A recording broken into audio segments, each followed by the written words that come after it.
എല്ലാവരും വിജയത്തിന് വേണ്ടി പ്രയത്നിക്കുക. എല്ലാവരും. ചെറിയ കാര്യമായാലും ശരി, വലിയ കാര്യമായാലും ശരി, നമ്മുടെ ആഗ്രഹം, നമ്മുടെ മനസ്സിൽ തോന്നിയ ഒരു കാര്യം അത് നേടിയെടുക്കുക. അത് ആ നേടിയെടുക്കുമ്പോഴാണ് നമുക്ക് ആനന്ദം കിട്ടുക. അത് ചിലപ്പോൾ മറ്റുള്ള ആൾക്ക് കാഴ്ചയിൽ ചെറിയ കാര്യമായിരിക്കാം, അല്ലെങ്കിൽ വലിയ കാര്യമായിരിക്കാം. എന്തു തന്നെയായാലും നമ്മൾ ഓരോരുത്തരും വിജയത്തിന് വേണ്ടി പരിശ്രമിക്കുന്നു. എന്തിനാണ് വിജയിക്കുന്നത്? ആനന്ദം കിട്ടാൻ വേണ്ടിയാണ്. ജീവിതം ആനന്ദിക്കാനുള്ളതാണ്. ആനന്ദം എങ്ങനെയാണ് ലഭിക്കുക? വിജയത്തിലൂടെയാണ് ആനന്ദം ലഭിക്കുക. പരാജയത്തിലൂടെ ആനന്ദം ലഭിക്കുമോ? ഇല്ല.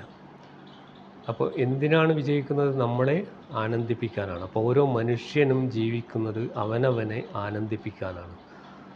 ദുഃഖിക്കാനോ അല്ലെങ്കിൽ ഏതെങ്കിലും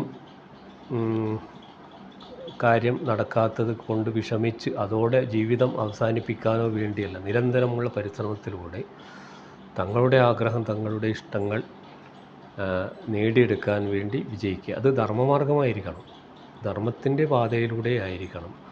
മറ്റുള്ളൊരുത്തനെ ദ്രോഹിച്ച് അവനെ ഇല്ലായ്മ ചെയ്യാൻ വേണ്ടി തനിക്ക് വിജയിക്കുക എന്ന് പറഞ്ഞാൽ അത് ആസുരികതയാണ്. അതിന് വിജയം എന്ന് പറയാൻ പറ്റില്ല. വിജയം എന്ന വാക്കിന് തന്നെ അർത്ഥം നേരത്തെ ഞാൻ പറഞ്ഞിരുന്നു. വി എന്ന് പറഞ്ഞാൽ അഗ്നി എന്നാണ്. ജം എന്ന വാക്കിന് അർത്ഥം ആനന്ദം എന്നാണ്.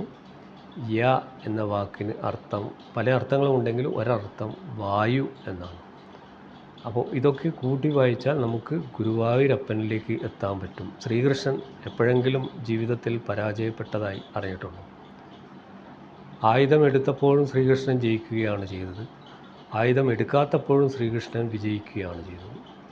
അപ്പം പരാജയം അറിയാത്ത ശ്രീകൃഷ്ണൻ സദാ ആനന്ദ സ്വരൂപനായിരുന്നു. അതേപോലെ സദാ ആനന്ദം അനുഭവിക്കാൻ വേണ്ടിയാണ് നമ്മൾ വിജയം നേടിയെടുക്കേണ്ടത്. വിജയത്തിലേക്ക് പോവാൻ വേണ്ടി ദുഷ്ടലാക്കോടെ, ദുഷ്ടകർമ്മത്തോടെ, ദുഷ്ടതയോടെ ഒന്നും ചെയ്യാതിരിക്കുക. ധർമ്മത്തിൻ്റെ പാതയിലൂടെ സഞ്ചരിക്കുക.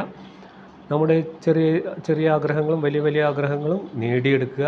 ജീവിതം ആനന്ദിക്കുക. എല്ലാവർക്കും നമസ്തേ.